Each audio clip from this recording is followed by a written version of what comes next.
Thank you for joining me today. I'm going to go over a couple of books that are pretty near and dear to my heart because of the subject matter. I really do like motorcycles, and I have a couple of motorcycles myself, one here in Vietnam, which is very functional but not a lot of fun, and one in the States, which is a lot of fun but would not be appropriate here in Vietnam, and I can talk about that sometime later. But I wanted to start with one of the worst books ever. So years and years ago I read Zen and the Art of Motorcycle Maintenance because somebody kind of pushed me into it. It was long. It didn't seem to get into much. It was about this man's deep, soulful journey. But and somebody can correct me, but I don't think there was all that much going on there. It wasn't like something tragic had happened and he moved forward. It was just 500 and some pages, 540 pages about this guy, and not even so much about his travels, but just how working on the motorcycle helped him out. That's great. I also wanted to take a moment for shameless promotion.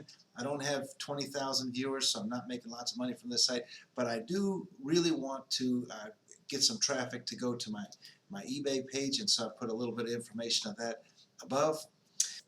So a quick note about a gang that is not a biker gang, and I don't think there were any mentions of biker gangs in the book, but Blue Rage Black Redemption by Stanley Tookey Williams. It is a fast read. I think anybody with an interest in that will really enjoy it. The truth is very strange. He was convicted and ultimately executed for 4 murders. He claims he did not commit those 4 murders, but he does not disavow extreme violent actions.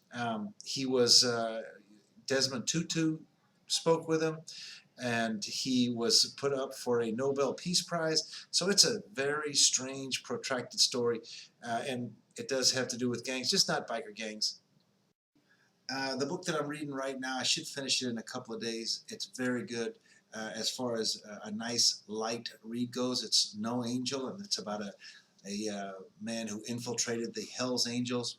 The only thing I'm disappointed in is I was hoping to get some information about the motorcycles themselves. One of the characters in my book, and I am an aspiring author too, is sort of on the verge of joining a motorcycle gang, probably something like the Hells Angels.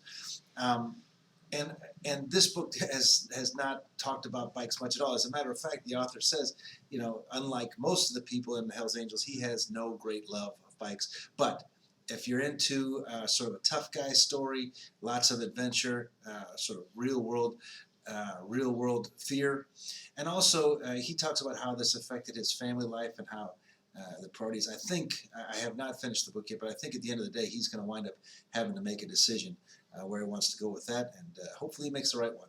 Not sure yet, but you'll enjoy it too. The other motorcycle gang book that I read is Blood In, Blood Out. It's mostly about the Aryan Brotherhood, but it does talk about the Nazi lowriders and their relationship with the Aryan Brotherhood.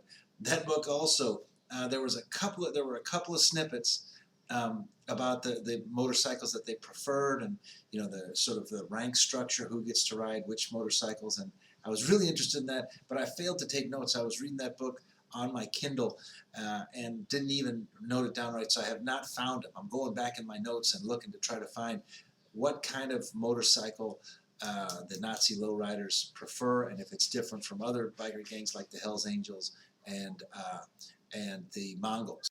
So I hope people will go in the comments and give me some information about other biker gang books that they're aware of. Also, please do take a moment to click on some of the links above.